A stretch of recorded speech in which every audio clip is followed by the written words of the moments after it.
Bu 86'da biz Жүсіп берік үшеуміз ақ, бақ төртеуміз ақ па немене бәләкең. Аңғарсы? Берік айтады, шешесі сізге қалғандарың бар, ұятсыз екен дейді. Кәсіпбек отын жібер. Аңғарсы, шеше. Ербол да пысық екен, бәлә, площадка қонаң төбесі. Қой шеше, айтты қой жаңа. Жоқ, стадион не салыпсыз? Жылай бересің ғой. Жүсіптің мен ұйықтамап жей. Шаршап тұр. Ербол бір 10 литрге құдық қысыңдан кеп қойды, болды. Иә, анау канистр, анау тұр ана.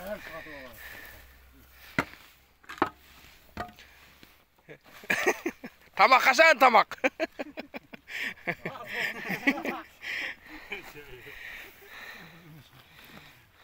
Кеткен барады. Қоятса видео түсіріп отыр.